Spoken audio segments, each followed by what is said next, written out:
여러분 안녕하십니까, 빨간아지입니다. 오늘 이재명 대표 재판이 끝났습니다. 끝나고 조금 전에 이제 퇴정을 해서 돌아갔고요. 오늘 오전 공판 내용은 오후에 영상을 올려드렸으니까 그 내용을 참고하시면 좋겠고요. 오후에는 2명에 대한 증인신문, 그리고 이 재판부 변경에 따라서 앞으로 절차를 어떻게 준비를 할지에 대한 논의가 있었는데, 이 증인신문보다 중요한 게 앞으로 절차 논의에 있어서 검사하고 피고인 측 그리고 재판부 간에 굉장히 좀 논란이 뜨거웠습니다. 법정에서 이제 뭐 증인신문 다 끝나고 막판에 논의를 했는데, 이 논의가 뜨거웠던 이유가 제가 볼 때는 지금 뭐 언론이나 또는 여당 국민의힘이나 이쪽 사이드에서는 이재명 대표를 향해서, 그리고 또는 이 재판장을 향해서 재판 지연의 책임을 화살을 돌리고 있잖아요.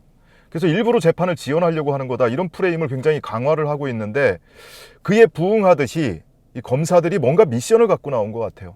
재판부가 변경되니까 남은 이제 갱신 절차라든지 절차 협의가 있어야 되는데, 최대한 이재명 대표의 귀책 사유로 인해서 재판이 지연되는 것처럼 비춰지게 만들려는 그런 미션을 받고 나온 거 아닌가 싶을 정도였습니다. 자, 왜 그러냐면 이 재판부가 2월 19일자 인사에서 배석 판사들도 이 인사 이동이 있다고 하고요. 그리고 재판장은 사표를 냈어요. 2월 19일자로 사직을 한다는 거죠. 그렇게 되면 재판부가 모두 바뀝니다. 재판부가 모두 바뀌면 지금까지 30명 넘게 진행된 증인신문, 그리고 그 밖에 증거조사 내용에 대해서 새로운 재판부가 이 사건을 딱 펼쳐들고 이 사건을 이해를 해야 될 거 아니에요. 쟁점이 뭐고 지금까지 진행된 주요 내용은 이런 내용이구나, 그 중에 핵심적인 증언은 어떤 게 있었구나, 이런 걸 파악을 해야 될 거 아닙니까? 근데 아까 말씀드린 것처럼 증인만 50명가량 채택이 돼 있을 정도로 사건의 양이 방대하단 말이죠. 그것을 이제 단시간 내에 파악한다는 것은 굉장히 어려운 일이잖아요. 더더군다나 재판부가 딱 배치가 되면, 사건을 배당받으면 이 사건만 하는 게 아니란 말이죠. 이 재판부가 맡고 있는 사건을 고스란히 다 넘기는데, 오전에 재판장이 설명한 것처럼 이 재판부가 맡고 있는 이 대형 경제 사건만 8건이고 그 중에 구속 사건만 4건이다.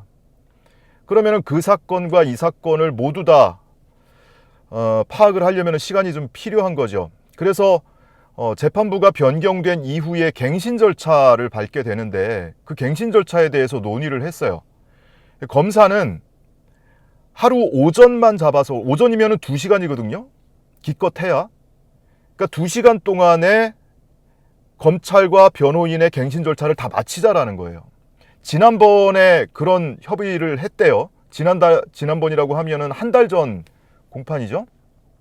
근데 그때만 해도 이 재판장이 사직서를 냈는지 2월 19일자로 사직을 하는지에 대해서 알려지지 않은 상태였잖아요. 그래서 그날 협의했던 것은 그렇게 협의가 됐던 모양이에요. 그래서 오전에 갱신 절차를 마친다. 그래서 오후부터는 바로 본사건 심리에 들어간다.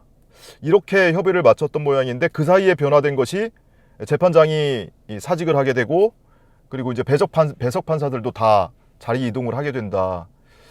그러면은 이 재판부, 새로 구성된 재판부가 사건 파악하는데 시간이 꽤 걸리니까, 변호인단에서는 그러면 최소한 우리가 갱신 절차를 하는데 하루는 필요하다. 그러니까 우리 하루, 검찰 하루, 이틀 정도는 필요하다라고 요구를 한 거예요. 근데 이제 검찰이 양보를 안 해요. 검찰이 양보를 안 하고, 아니 지난번에 오전에 양측 갱신 절차 다 끝내기로 했는데 왜 갑자기 이 얘기를 다시 꺼내서 이렇게 당혹스럽게 만드느냐, 이런 거예요. 근데 이제 변호인단은 이 사건을 빨리 심리하는 것도 중요하지만 정확하게 하는 게 중요하지 않느냐. 뭐 언론에서 보도되기로 선거법 위반 사건의 경우에는 1심을 6개월 내에 끝내도록 이 법정 강행 기준으로 돼 있고, 그것을 들어서 재판이 너무 지연되고 있다라고 계속 비판을 하고는 있지만, 그 선거법상의 1심을 6개월 내로 끝내게 돼 있는 것은 당선된 사람이 선거법 위반 혐의로 재판을 받고 있어요. 그러면은 나중에 1년, 2년 재판이 지연되면 그 이후에 유죄 판결을 받으면 그 직을 1년, 2년 동안 유지하게 되잖아요. 사실상 당선이 무효인 사람이. 그렇기 때문에 그런 경우에 불확실성을 최소화하기 위해서 빨리 끝내라고 돼 있는 건데, 이 사건은 이재명 대표의 경우에는 낙선한 사람이다. 이 선거법 위반 사건은 대선을 앞두고 당선될 목적으로 허위사실을 공표했다라는 혐의잖아요. 낙선된 사람이다. 이 신분의 변화가 없다. 그러니까 빨리 하는 것도 물론 좋지만 정확하게 하는 게 더 중요하지 않느냐. 이런 이제 양측의 공방이 계속 오갔고, 결국에 재판장이 중재하기를 하루의 날을 잡아서 검찰 갱신 절차와 변호인 절차, 갱신 절차를 하루에 다 끝내자. 물론 이 갱신 절차를 하루 만에 끝낼지 뭐 두세 기일이 필요할지에 대해서는 후임 재판부가 결정할 권한이 있어요. 다만 이제 이 절차를 미리 예정을 해놓는 것은 그 뒤에 바로 증인신문을 하게 되면 그 증인들에 대해서는 적어도 2주 전에는 소환 통보를 해야 되거든요. 그것 때문에 이제 이 재판부가 이 갱신 절차에 대해서도 협의를 한 거예요. 그래서 결과적으로는 결론이 그렇게 났습니다. 3월 8일에 2월 19일자 인사가 있으니까 그 이후에 첫 기일인 3월 8일에 갱신 절차를 하루 만에 다 끝내자. 검찰과 변호인단의 갱신 절차를 다 끝내자. 그러니까 갱신 절차라는 거는 모두 진술을 양측이 하고요. 검사는 이런 내용으로 기소를 했습니다. 변호인단은 우리는 이렇게 이런 논리로 무죄 주장합니다. 라고 설명을 하고 그동안 증거조사했던 것, 주요 서증이라든지 물증이라든지 또는 증인신문 내용이라든지 그 핵심적인 내용을 간추려서 재판부에 설명하는 거예요. 그래서 그 설명을 다 듣고 재판부가 이렇게 얘기를 쭉 들어보고 기록을 검토해 보니 이 사건의 쟁점은 무엇이고 법리적인 쟁점은 뭐가 있고 사실관계에 대한 쟁점은 뭐가 있다. 이게 거짓말이냐 아니냐, 또는 이게 국정감사장에서 답변한 내용을 가지고 국회 증언감정법이 아니고 선거법 위반 혐의로 재판을 할 수 있느냐, 이런 이제 법리적인 논쟁도 있단 말이에요. 이런 것까지 다 파악을 하고 핵심 증인인 누가 뭐라고 답변을 했었구나, 뭐라고 증언했었구나, 이것을 이제 다 듣고 재판부가 심증을 형성하는 거거든요. 대강 이 사건은 속된 말로 왁구가 이렇게 나오네. 그걸 이제 이해를 한 뒤에 이제 후속 절차를 진행을 하는 거죠. 그거를 3월 8일 하루에 하기로 일단 예정은 했어요. 다만 후임 재판부가 배정이 되면 뭐 공판 준비 절차라든지 본 공판을 열지 않더라도 서면이나 유선상으로 추가 협의를 할 수가 있잖아요. 이거를 하루 만에 끝낼 것인지 안 그러면 한 기일 정도 더 잡을 것인지 뭐 이런 절차에 대해서 재판부 필요에 의해서 그 절차를 추가적으로 보정을 할 수가 있을 테니까 그런 길은 좀 열어놔 달라고 이제 변호인단이 요구를 한 겁니다. 검찰은 변화 없었으면 좋겠다, 변동 없었으면 좋겠다, 하루에라도 끝내자, 뭐 이렇게 이제 주장을 하고 끝냈는데, 재판장도 설명하다시피 피고인 측이 갱신 절차를 하루 만에 마치겠다고 하는 거, 그것만 해도 크게 양보한 거다, 이런 거죠. 그러니까 원칙상으로 따지자면 증거조사를 다시 해야 되는 거거든요. 이 법정에서 증언을 했던 것은 어떤 증언이 나왔고 어떤 증거가 현출돼서 제시됐고 이런 것들을 다 증거조사를 다시 하게 돼 있는데, 변호인단이 그거 요구하면 어떡할 거냐. 예를 들면 정진상 전 실장 사건이 이재명 대표의 대장동 위례 사건하고 병합되면서 정진상 법정에서 유동규의 법정 증언했던 녹취록을 수개월에 걸쳐서 다 재생을 하면서 다시 복기를 했거든요. 그러니까 이런 절차를 그 변호인단이 요구하는 건 아니잖아요. 그래서 최대한 좀 신속하게 진행을 하자고 협조를 하기는 하는 건데, 그럼에도 불구하고 이 변호인단이 뭐 한 군데 법인에서만 나온 것도 아니고 이제 여러 분이 있으니까 협의를 하고 또 후임 재판부하고 협의하는 과정에서 뭔가 조금 변동이 있을 가능성은 남아 있습니다. 이게 하나의 쟁점이었어요.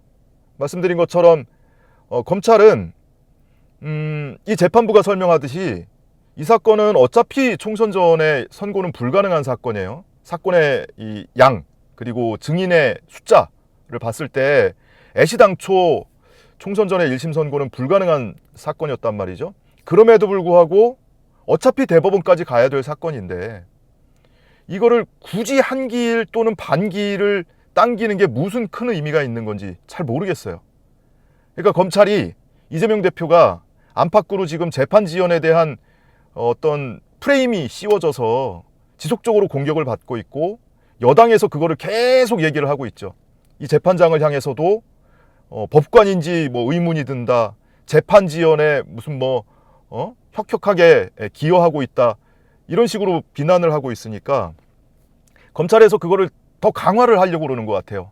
기자들이 뭐 이렇게 취재를 하고 있으니까 우리는 되든 안 되든 일단 빨리 하자고 무리수를 더 가면서까지 주장을 하고, 이재명 대표 측에서 아무리 양보해도 양보할 수 없는 선이라는 것이 있는데, 그렇게 자꾸 주장을 하면 또 언론이 보도를 할 때 결국에는 이재명 대표 측 변호인단 주장 때문에 재판이 한 길 또 더 지연됐다, 이런 식으로 보도를 할 수가 있으니까 그런 미션을 달고 나온 것 아니냐, 이런 의심이 들 정도로 굳이 안 그래도 될 것 같은 무리한 요구를 계속 했습니다. 그리고 이제 이 절차상 또 하나의 쟁점이, 오늘은 일단은 진행을 했어요. 재판 시작하면서 재판장이 내가 사직하는 것이 언론 보도를 통해서 이미 알려졌는데, 그 상황에서 내가 이 자리에 앉아서 이 재판을 진행하는 게 옳은지 잘 모르겠다, 양측의 의견을 일단 들어보겠다 그랬더니, 양측 다 오늘은 이미 증인이 소환돼 있으니까 오늘은 일단 진행하자고 해서 오늘 예정된 증인 신문 3명을 다 소화를 한 거거든요. 그러면은 다음 공판 2월 2일 공판이에요. 2월 2일 공판은 그러면 어떻게 할 거냐, 이거에 대해서도 논의를 했는데 검찰은 2월 2일도 하고 가라 이거예요. 재판장한테 증인 신문 하자, 2월 2일도 빨리 하자. 이제 이재명 대표 측에서는 그거는 아무래도 무리다. 왜? 이 형사재판에 대한 원칙이 여러 가지가 있지만 그 중에 하나가 직접심리주의인데, 직접심리주의라는 거는 판사가, 법관이 직접 면전에서 증인신문을 하면서 증인의 표정까지 봐가면서 증언 내용을 청취하고 그래서 심증을 형성하는 것, 이런 것이 이제 필요한 건데, 직접 심리주의라는 게 검사들이 볼 때는 아무것도 아닌지 몰라도 피고인 입장에서는 가장 중요한 게 직접 심리주의다. 이거를 이전 재판부에서 증인신문한 거, 인사이동이나 뭐 다른 변동사항에 의해서 후임 재판부가 인수인계 받는 거는 뭐 부득이한 절차라고 하더라도 굳이 무리수를 더 가면서 2월 2일에 바로 1, 2주 뒤에 재판부가 바뀔 건데, 그 무리수를 더 가면서 증인신문을 강행할 이유가 있는 것이냐, 과연. 그거 한 주 당기는 게 무슨 큰 의미 있느냐, 이런 거예요. 그래서 이것도 양측이 이제 서로 합의가 안 돼서 결과적으로는 재판부가 결단을 내리겠다 하면서 2월 2일에는 취소하겠다고 했습니다.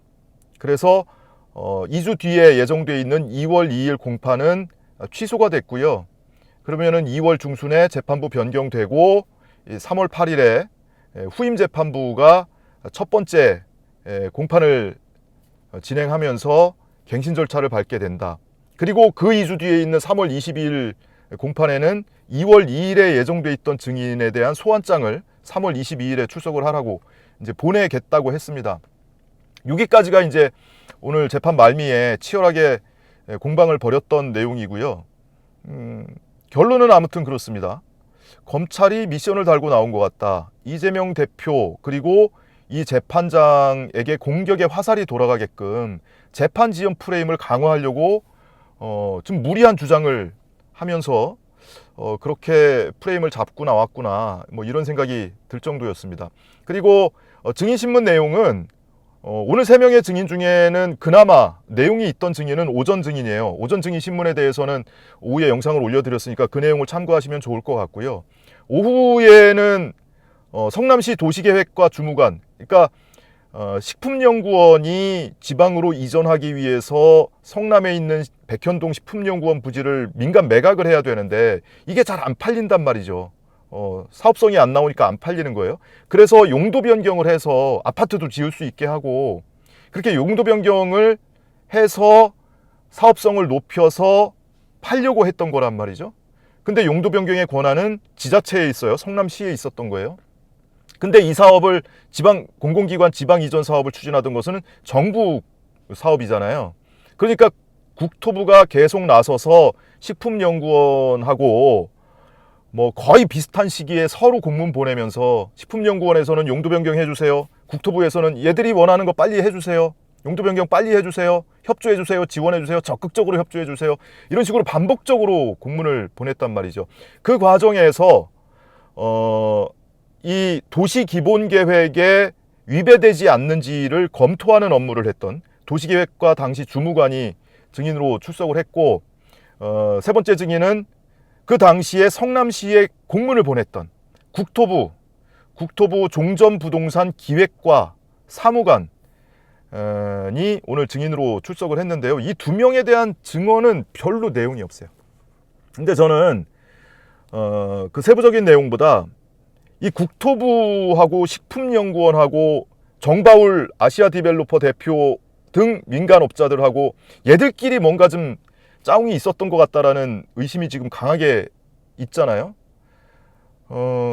그 식품연구원 측 직원하고 그 민간사업자 정바울하고 국토부에 가서 사무관을 만나고 무슨 국장을 만나고 여러 차례 그렇게 했다는 거예요. 근데 식품연구원이 성남시에 반복적으로 용도 변경 협조해달라고 승인해달라고 공문을 보낼 때마다 국토부가 같은 날 또는 비슷한 시기에 성남시에 공문을 보내거든요. 반복적으로. 빨리 협조해줘. 용도 변경해줘. 이거는 대통령이 지적했던 사항이야. 대통령 앞에서 발표했던 사항이야. 그리고 국가 시책 사업이야.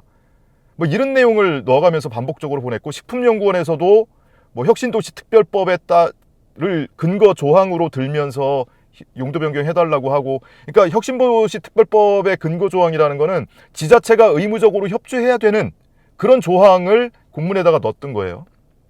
자, 이런 내용을 이제 반복적으로 하니까 결과적으로는 식품연구원과 그 민간 사업자가 국토부를 대상으로 로비를 했고 국토부까지 결탁을 해서 성남시를 압박했던 것 아니냐, 이제 이런 의심을 받고 있는 상황인데, 이 주무관은 자기가 공문 기한하고 이랬던 사람이란 말이에요. 근데 거의 모든 내용이 기억이 안 난대요. 그러니까 이 주무관은 사무관이에요. 5급 사무관인데 11개월 동안만 국토부 종전부동산 기획과에 파견 근무를 했었대요. 지금은 다른 기관에서 근무를 하고 있다는 거예요. 그 짧은 기간 동안에 파견 근무하면서 이 식품연구원 공공기관 지방 이전을 위한 식품연구원 부지 매각과 관련해서 지자체 협의 업무라든지 이런 거를 담당했던 사람이에요. 그런데 다 기억이 안 나. 뭐 그 민간 사업자하고 식품연구원 직원이 와서 협의를 했는데 그 내용이 뭔지도 기억이 안 나고요. 근데 기억이 안 난다라는 게 잘 이해가 안 되는 것이, 이 증인도 그렇게 증언을 해요. 국토부가 지자체에, 더더군다나 기초지자체에 특정 이 행정처분에 대해서 협조해달라고 직접 공문을 보냈다. 더더구나 반복적으로. 그런 적 있느냐? 당신이 아는 그런 기억이 있느냐? 그런 적은 없대요. 이게 거의 유일했던 거예요. 이 증인의 증언에 따르더라도. 유독 식품연구원, 성남시만 하더라도 5개 공공기관이 6개 부지를 매각해야 하는 이슈가 있었거든요. 그런데 유독 백현동 식품연구원 부지에 대해서만 이렇게 식품연구원하고 호흡을 맞춰서 공문을 보내고 압박을 하고 이랬단 말이에요. 그리고 공교롭게도 그 즈음에 식품연구원 직원하고 이 민간 사업자하고 국토부 쫓아와가지고 협의를 하고 이런 일들이 벌어졌단 말이에요. 그런데도 그 협의했던 내용도 기억이 안 나고, 어떤 내용을 이들이 찾아와서 요청했었는지도 기억 안 나고, 그 공문 내용에 대해서도 기억이 안 나고, 지금 이제 모니터에 띄워놓고 보여주니까 아, 그런 내용이 있었나 보다 한다는 거예요. 그러니까 뭔가 이 공무원들 그 일반적인 좀 특성이 그렇지만 그냥 보수적으로 답변하는 것을 넘어서서 내 책임 회피를 하기 위한, 우리 기관에 대한 책임 회피를 하기 위한 그런 증언 태도를 시종일관 보여서 도무지 믿음이 안 가는 증언 태도를 보이더라고요. 그리고 이재명 대표가 그 성남시 도시계획과 전 주무관에 대해서 증인신문을 하면서 한 가지 지적한 게 있는데요. 지금 계속 유동규를 비롯해서 언론에서, 그리고 여당에서, 검찰에서 어떤 표현을 쓰냐면 4단계 종상향을 했다고 하잖아요. 자연 녹지로 있는 것을 준주거 용지로 용도지역 변경을 해줬다. 그러니까 이게 4단계를 상향한 거라서 이게 특혜 아니냐, 뭐 이런 논리거든요. 근데 이재명 대표가 증인신문을 하면서 역시 이제 이재명 대표가 이런 쪽으로 이제 좀 전문성이 엿보이는 것이 도시기본계획상의 용도지역이라는 게 크게 나누면 녹지지역, 주거지역, 상업지역, 그리고 공업지역 이렇게 한 4가지가 있어요. 근데 녹지지역을 주거지역으로 변경하는 거는 한 단계에 불과하잖아요. 그러면은 그 대분류 밑에 중분류가 있단 말이에요. 녹지지역에는 자연녹지도 있고 보전녹지도 있을 거고, 주거 용지에는 뭐 일반 주거지역도 있고 준주거지역도 있고 할 것이고, 일반 주거지역에는 1종, 2종, 3종이 있을 거고, 이렇게 세분화하면서 나갈 수가 있는데, 중분류로 따졌을 때는 단계가 4단계? 그걸 단계라고 표현하는 게 옳은지 모르겠는데 4단계, 자연녹지에서 1종 일반 주거지역, 2종 일반 주거지역, 3종 일반 주거지역, 그리고 준주거지역, 이렇게 올라가면 4단계가 되잖아요. 행정 업무를 하면서 도시계획 업무를 하거나 이런 용도지역 변경 업무를 하는 공무원들이 1단계다, 4단계다, 2단계다 이런 표현을 쓰느냐. 그런 표현 안 쓴다는 거예요. 다만 용도 변경을 하면, 용도지역 변경을 하면, 아니 공업지역이다, 상업지역이다, 또는 준주거지역이다, 1종 일반 주거지역이다, 이런 식으로 하는 것이지, 그것이 위로 올라가면 올라갈수록 특혜가 커지고 사업성이 커지고 하는 건 아니란 말이에요. 그죠? 그러니까 이것 역시도 이종 식품연구원에서는 최초에 2단계 종상향을 요구했는데 나중에 3차 신청할 때 2번 다 반려가 되고, 3차 신청할 때 4단계로 종상향을 해서 그 용도지역 변경을 승인해줬다. 그러니 이게 특혜가 그만큼 커진 것 아니냐. 이런 논리 구조는 맞지 않는다. 이것을 이제 이재명 대표가 좀 답답했던 모양이에요. 계속 이런 4단계 그 용도지역 변경을 해줬다라는 그런 보도가 계속 나오니까 증인신문 과정을 통해서 이런 논리를 좀 깨려고 노력을 하는 모습을 좀 보이기도 했습니다. 어쨌든 이재명 대표는 오늘 법정에서 모습은 꼿꼿하게 앉아서 그렇게 기력이 딸리거나 건강 상태가 심각하게 안 좋거나 이런 모습은 보이질 않았고요. 본인이 적극적으로 자료도 좀 증인신문 과정에서 뒤져보기도 하고, 그리고 증인신문도 직접적으로 적극적으로 하기도 하는 그런 모습을 보여서 건강 상태에 대해서는 적어도 외관상으로 보이기로는 너무 큰 걱정은 안 하셔도 되겠다, 이 말씀을 추가로 드리면서 오늘 공판 소식은 여기서 마치겠습니다. 시청해주신 여러분 고맙습니다.